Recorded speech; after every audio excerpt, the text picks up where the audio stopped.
Di antara toleransi dan dialog ini memiliki dua nilai etika yang sangat penting dalam kehidupan berbangsa dan beragama, dan terutama dalam konteks masyarakat multikultural dan multiagama. Dalam konteks Al-Quran, nilai ini tidak hanya diajarkan, tetapi diterapkan sebagai prinsip dasar dalam hubungan antar individu dan antar umat. Seiring dengan perkembangan zaman dan globalisasi, pemahaman tentang toleransi dan dialog menjadi semakin relevan. Karena masyarakat modern menghadapi berbagai tantangan terkait perbedaan agama, budaya, dan pandangan hidup. Pentingnya nilai toleransi dan dialog dalam Al-Quran tidak hanya terlihat dalam teks, tetapi juga dalam praktek sejarah kehidupan Nabi Muhammad Sallallahu Alaihi Wasallam dan para sahabatnya yang menjadi teladan dalam menerapkan prinsip-prinsip ini. Dalam banyak kesempatan mereka menunjukkan sikap inklusif dan keterbukaan terhadap perbedaan yang pada akhirnya memperkuatkan ikatan sosial dan mengurangi ketegangan antara kelompok. Oleh karena itu, penelitian mengenai toleransi dan dialog sebagai nilai etik dalam Al-Quran sangat relevan untuk memahami bagaimana prinsip-prinsip ini dapat diterapkan dalam konteks kontemporer. Hal ini tidak hanya membantu umat Islam dalam menjalankan ajaran agamanya dengan lebih baik, tetapi juga berkontribusi pada menentukan masyarakat yang lebih harmonis dan damai di tingkat global. Selanjutnya, metode penafsiran. Pertama, dalam penelitian ini, kami menggunakan pendekatan kualitatif, deskriptif, untuk mengkaji peran toleransi dan dialog sebagai nilai etik dalam Al-Quran.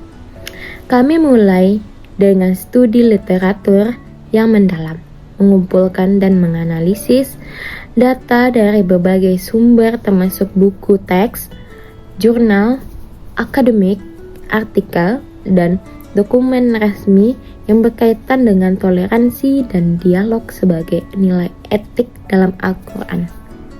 Yang kedua, data yang dikumpulkan meliputi buku, jurnal, artikel, dan dokumen terkait integrasi ilmu pengetahuan dan pendidikan Islam. Langkah-langkah dalam penelitian ini mencakup identifikasi sumber data, pengumpulan informasi, dan analisis serta sintesis data. Yang ketiga, penelitian ini digunakan pendekatan riset ke perpustakaan liberal riset untuk mengumpulkan data dari berbagai sumber literatur yang relevan. Penelitian ini merupakan penelitian deskriptif yang menggunakan pendekatan kualitatif. Selanjutnya, studi literatur. Saya mendapatkan 4 jurnal, yakni dalam jurnal karya Muhammad Farid yang berjudul Dialog dan Toleransi Beragama di Kota Ambon, Perspektif Bekas Pejuang Muslim Ambon. Tulisan ini akan mencermati 3 permasalahan ini dengan memberikan perspektif lainnya khusus untuk permasalahan yang terakhir. Tulisan ini menyandarkan pada hasil temuan penelitian lapangan yang dilakukan pada tahun 2014 sampai 2015 terhadap kehidupan sehari-hari bekas pejuang muslim di kota Ambon. Selanjutnya dalam jurnal Afriani Azza Najmi Nada Maulia yang berjudul Toleransi Beragama dalam Perspektif Al-Quran. Berdasarkan tulisan ini menjelaskan ayat-ayat tentang toleransi dan kebebasan beragama. Semakin jelaslah bahwa pengakuan Islam atas ajaran agama dan umat agama lainnya, serta menjaminkan kebebasan setiap insan dalam memeluk agama. Dalam jurnal karya Sumadi yang bertoleransi agama sebagai landasan untuk mengatasi konflik dan membangun kehidupan sosial yang damai dan harmonis.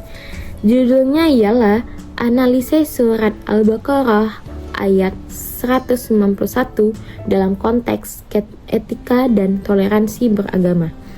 Berdasarkan penelitian, ayat Al-Baqarah 191 mengingatkan kita akan pentingnya memahami konteks, memperhatikan nilai-nilai etika, dan menghindari interpretasi yang selektif dalam memahami ajaran agama. Ayat ini menegaskan prinsip etika dan toleransi. Yang terakhir dalam jurnal karya Munawwar Rahmat dan Endis Firdaus yang berjudul Membangun Keimanan dan Toleransi Beragama Melalui Pembelajaran Hiwar Jadali di Masa Pandemi COVID-19. Berdasarkan penelitian spesifikasi, model pembelajaran hiwar jadali di masa pandemi COVID-19 ini, yang pertama, perkuliahan dilakukan secara online melalui Zoom, WhatsApp, dan Google. Yang kedua, tujuan pembelajaran agar mahasiswa memahami ayat-ayat hiwar jadali untuk mengokohkan keimanannya sekaligus toleransi terhadap agama dan mazhab Islam lainnya yang berbeda. Ayat hiwar jadali yang dipilih dalam uji coba model ini Quran Surat Al-Baqarah ayat 120-139. Selanjutnya pembahasan pengertian toleransi dan dialog. Secara etimologi, kata toleransi berasal dari bahasa Latin, yaitu kata tolerare yang berarti menahan, menanggung, membetahkan, dan tabah atau yang sabar. Dalam bahasa Inggris Guimarães 1959, kata ini berubah menjadi tolerance yang berarti sikap membiarkan, mengakui dan menghormati keyakinan orang lain tanpa memerlukan persetujuan. Menurut istilah terminologi, pengertian toleransi juga mengandung makna yang serupa dengan beberapa pengertian di atas. Dalam Kamus Besar Bahasa Indonesia, dengan arti bersikap atau bersikap toleran, yakni menegangkan, menghargai, memeriahkan, memperoleh pendirian, pendapat, pandangan, kepercayaan, kebiasaan, dan sebagainya yang berbeda atau bertentangan dengan pendirian sendiri. Dalam bahasa Arab, istilah toleransi ini biasa dikenal dengan istilah tasamuh, yang artinya saling mengizinkan, saling memudahkan, saling menghormati, ramah, dan lapang dada. Menurut definisi yang dirumuskan Zaki Baidawi, toleransi ini adalah pendirian atau sikap yang termanifestasi pada kesediaan untuk menerima berbagai pandangan dan pendirian yang beraneka ragam, meskipun tidak sependapat dengannya.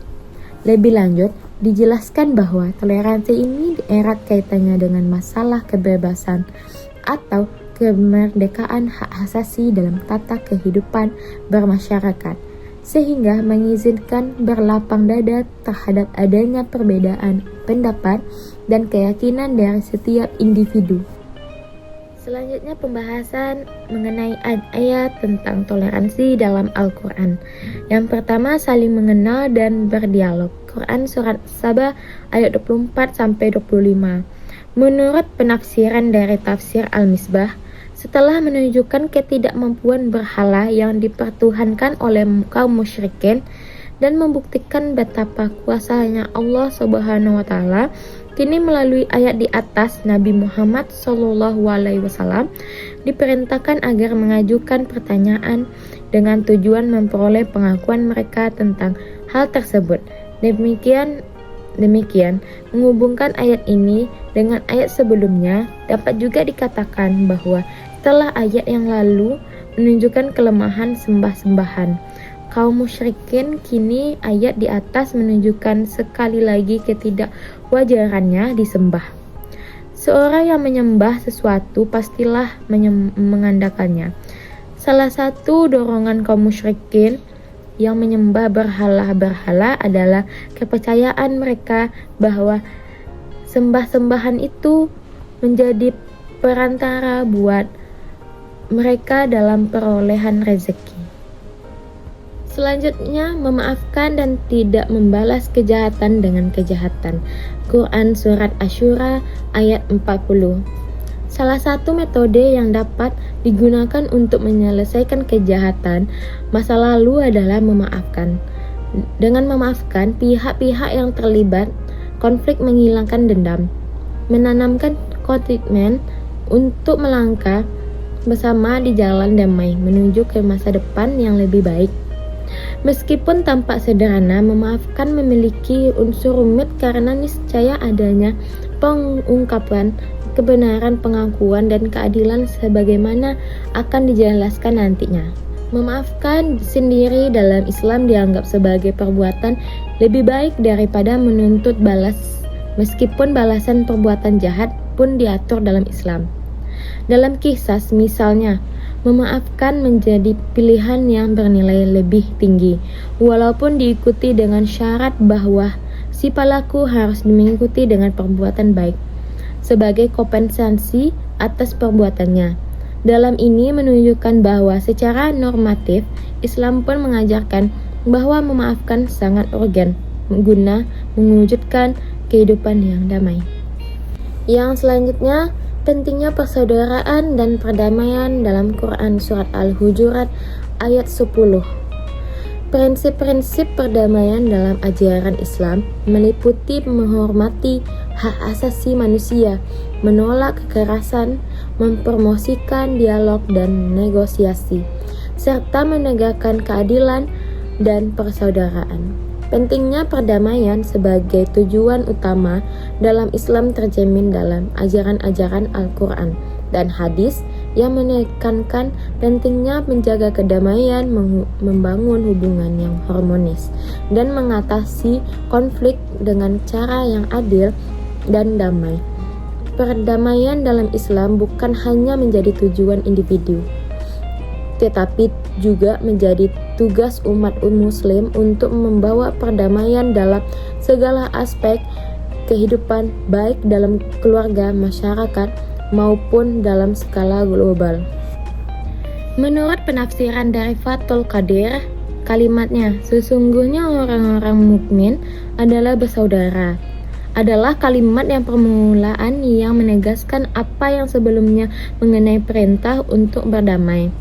Maknanya yaitu mereka kembali kepada pokok yang sama, yaitu keimanan.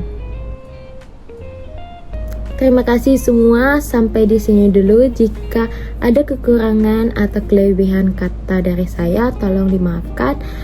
Assalamualaikum warahmatullahi wabarakatuh.